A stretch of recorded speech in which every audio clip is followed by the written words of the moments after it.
sa ating lahat. Muli, ako si Emmanuel o Alejandre. Ito po ang aking daily devotion ngayong October 6. And for today, ating pag-uusapan kung paano ba lumago kay Kristo. Now, there are many ways, no, for us to grow in Christ. Kumbaga, yung connection natin sa Kanya. But one of the many efficient ways to grow with Christ is through teaching. Now, what is teaching?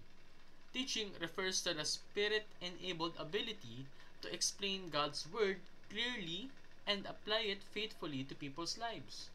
Kumbaga, ito yung gift na kung saan maaari tayong magkaroon ng ability to share the Word of God and for it to positively influence the lives of those na nakikinig sa ating teachings.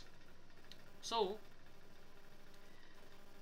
magiting ang mga teachers, and lalong-lalo na sa biblical context dahil sila ang nag-i-influence sa mga tao upang sumunod sa Panginoon. Sabi nga po sa 2 Peter chapter 3 verse 18, "But grow in the grace and knowledge of our Lord and Savior Jesus Christ. To Him be glory both now and forever. Amen." So, meron pong main purpose yung teaching, and that is to produce biblical Christians.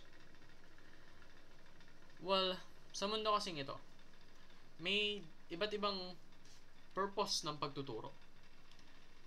Pero, ang dapat po nating pagfokusan ay yung pagtuturo na nag-move forward papunta sa pag-obey sa ating Panginoon.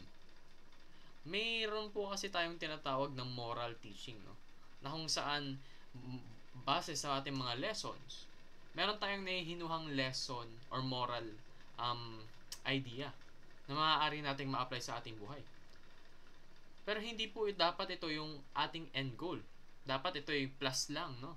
Ang dapat po nating end goal sa ating pagtuturo ay mag-produce ng biblical Christian. What does biblical Christian mean? Ito po yung mga tao, mga Kristiyano na may alam, knowledgeable pagdating sa Biblia, at sinusunod ang mga nakasaad na kautusan dito.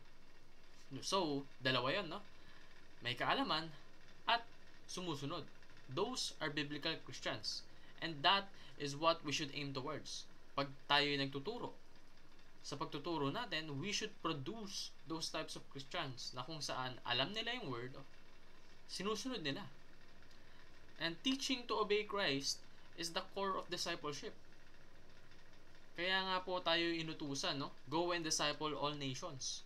And aside from that, inutusan rin po tayo na i-discuss kung bakit kinakailangang sumunod sa teachings ng ating Panginoon. To obey Christ is part of discipleship. Kung hindi mo tinuturuan yung iba na sumunod sa Panginoon, that's not discipleship. So, teaching nourishes believers toward Christ-likeness. Dahil nga, tinuturo mo yung importance ng pagsunod sa Kanya. Pag sumunod sa Kanya yung mga tao, then people will be Christ-like. Kasi yun po yung laman ng Biblia. Laman po ng Biblia is to be Christ-like. Yung mga kautusan ng ating Panginoon para ito maging katulad tayo ni Jesus na walang sala, no? So, there are 3 convictions of intentional teaching. Ibig sabihin, kapag nagtuturo ka, dapat ito yung nasa puso mo. Unang-una, teach to move people closer to Christ. Merong mga tao na sobrang layo sa Panginoon. It is our duty, it is our job, it is our responsibility as Christians to make them closer towards Christ. Palapitin natin ang kanilang mga puso sa ating Panginoon.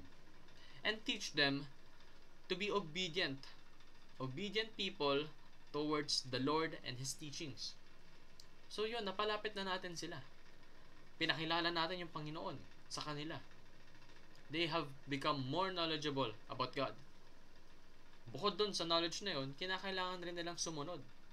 Walang kwenta ang kaalaman kung hindi ka susunod. Say for example, marami kang natututunan, marami kang nahahabisadong Bible verses. Pero yung mga Bible verses na yun, nasa utak mo lang. Hindi nakikita sa iyong aksyon. That is irrelevant. That is wasted. Dapat, kung ikaw alam mo na yung katuruan ng Panginoon, sundin mo na rin. Maniwala ka. Kapag sumunod ka sa Panginoon, blessings will come your way. You will truly be prosperous sa buhay mo. And lastly, the third conviction would be to teach to mold people into Christ-likeness. Yun po talaga ang ating end goal, na lahat tayo maging Christ-like. Isipin mo, nakatira ka sa isang mundo na lahat ng tao Christ-like. Lahat ng tao nagmamahalan. Lahat ng tao nagre-respeto. Lahat ng tao nagpupugay at nagpupuri sa Panginoon. Talagang, that's the dream. And that will surely happen. So, contribute to that great movement. Yun lamang po ang aking daily devotion. Maraming salamat sa pakikinig. Pagpalain po tayong lahat and let us all give glory to God.